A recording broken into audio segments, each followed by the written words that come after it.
नमस्कार साथियों, आप सभी का स्वागत है आपके अपने YouTube channel daily GK master पर। आज है 13 मार्च और 13 मार्च से जितने भी करंट अफेयर्स के क्वेश्चन हैं वो अपन लेकर के आए हैं और इन सभी क्वेश्चनों को कवर करने वाले हैं। आप चैनल पर पहली बार आए हो तो चैनल को सब्सक्राइब कीजिए, बेल आइकन को ऑन कर दीजिए क्योंकि यह करंट अफेयर्स आपके आने वाली कोई से भी एग्ज़ाम हो उसके लिए काफ़ी ज़्यादा महत्वपूर्ण साबित होगी। तो प्लीज़ दोस्तों, टेलीग्राम का लिंक डिस्क्रिप्शन में होगा, ज्वाइन कर लेना तो आपको वहाँ पे पीडीएफ फाइल प्लस वीडियो मिल जाएगी। तो साथियों, बिना किसी देरी से पहले क्वेश्चन से शुरू करते हैं। हाल ही में अंतर्राष्ट्रीय महिला दिवस कब मनाया जाता है? तो हर साल 8 मार्च को अंतर्राष्ट्रीय महिला दिवस के रूप में मनाया जाता है। ये सारे विश्व में मनाया जाता है, इसको आप लोग जरूर ध्यान में रखना और नोट कर लीजिएगा।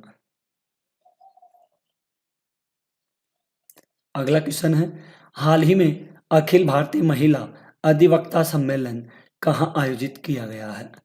तो अधिवक्ता सम्मेलन ये कहाँ पर आयोजित किया गया है साथियों?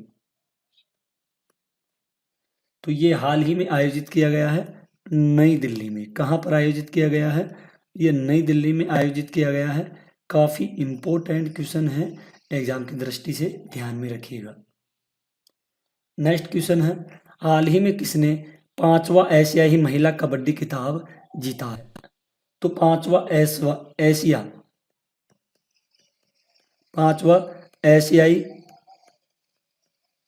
एशियाई महिला कबड्डी ये किताब किसके द्वारा जीता गया है? तो साथियों, ये जीता है भारत के द्वारा जीता गया है। किसके द्वारा? भारत देश के द्वारा यह जीता गया है। इसका बी राइट आंसर हो जाएगा। नेक्स्ट क्वेश्चन है, हाल ही में किस राज्य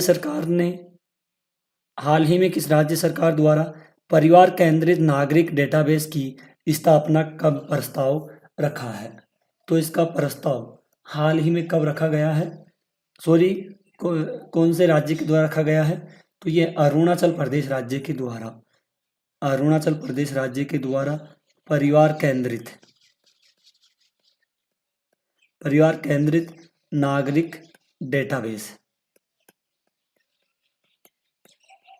डेटाबेस की स्थापना का प्रस्ताव रखा गया है। ठीक है, इसका बी राइट आंसर हो जाएगा। नेक्स्ट क्वेश्चन है, हाल ही में किस राज्य के इलेक्ट्रॉनिक सिटी का नाम रतन टाटा के नाम पर रखा गया है? कौन सी इलेक्ट्रॉनिक सिटी है जिसका नाम रतन टाटा के नाम पर रखा गया है? तो ये है असम राज्य। कौन सा राज्य है? असम राज्य है। ठीक है,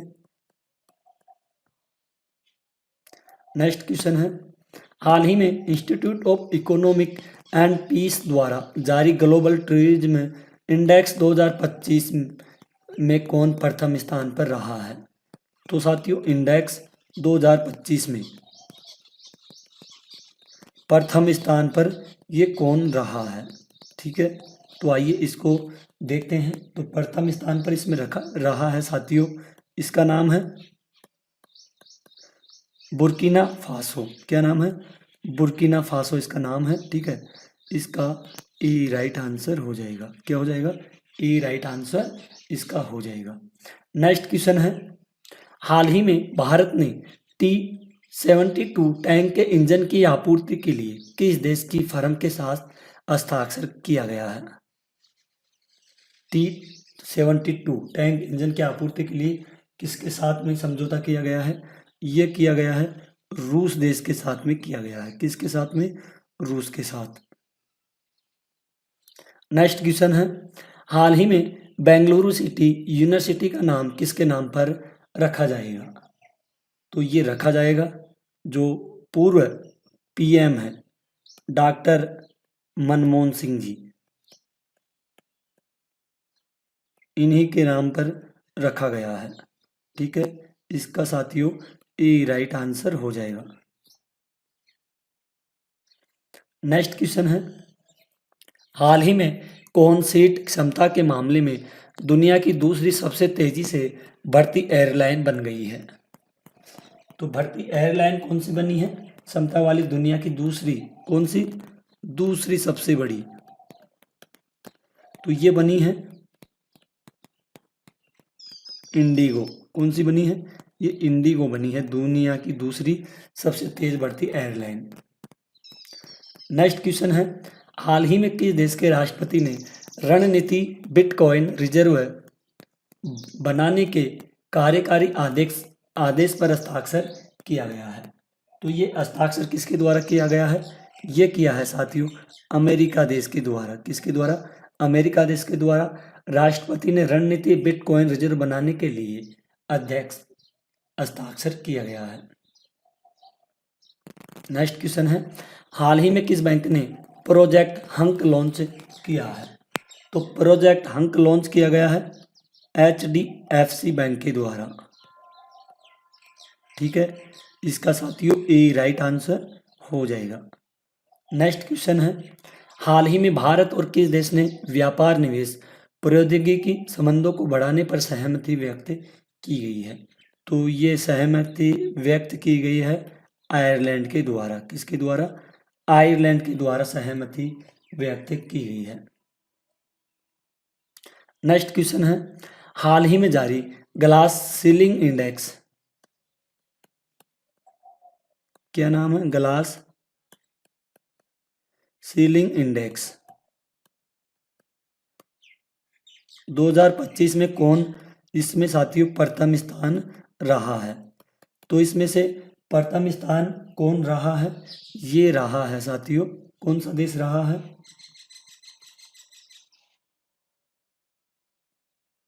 फ्रांस।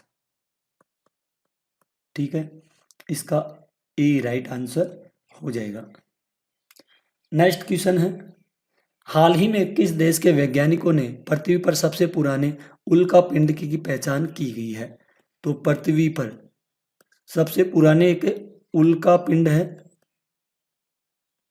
इसकी पहचान की गई है। कहाँ पर की गई है? ये ऑस्ट्रेलिया देश के द्वारा इसकी पहचान की गई है। इसका डी राइट आंसर हो जाएगा। नेक्स्ट व लास्ट क्वेश्चन है, हाल ही में कौन सी राज्य सरकार समाचार सामग्री की निगरानी के लिए एक मीडिया केंद्र स्थापित करेगी? तो एक मीडिया स्थापित केंद्र करेगी, कौन सी करेगी? ये करेगी महाराष्ट्र राज्य सरकार के द्वारा की जाएगी। एक समाचार क्या की जाएगी? समाचार सामग्री निगरानी। ठीक है, आइए अब साथियों अपन बढ़ते हैं, कुछ इंपॉर्टेंट पॉइंट्स हैं, इनको देख लेते हैं जो काफी ज्यादा महत्वपूर्ण हैं।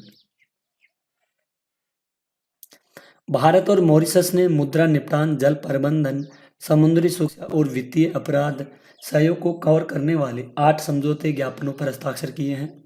प्रमुख समझौतों में स्थानीय मुद्रा निपटान प्रणाली, बुनियादी ढांचे का वित्त पोषण और सार्वजनिक प्रशासन प्रशिक्षण शामिल है। अगला है, मोदी की यात्रा ने भारत द्वारा वित्त पोषित परियोजनाओं का भी उद्घाटन किया, जिससे भारत की वैश्विक विकास साझेदारी मजबूत हुई है। अगला है, प्रधानमंत्री मोदी ने मॉरिशस के प्रधानमंत्री नवीन चंद्रन रामगुलाम ने मॉरिशस के रेडुइट में अटल बिहारी वाजपेयी लोक सेवा एवं नवाचार संस्थान का उद्घाटन भी किया गया है। भारत सरकार ने $4.74 बिलियन के अनुदान से वित्त पोषित सह संस्थान मॉरिशस के सिविल सेवकों को प्रशिक्षित करेगा और शासन अनुशासन को बढ़ावा देगा। यह पहल वैश्विक दक्षिण के प्रति भारत की प्रतिबद्धता को पुष्टि करती है और द्विपक्षीय संबंधों को भी मजबूत कर देती है।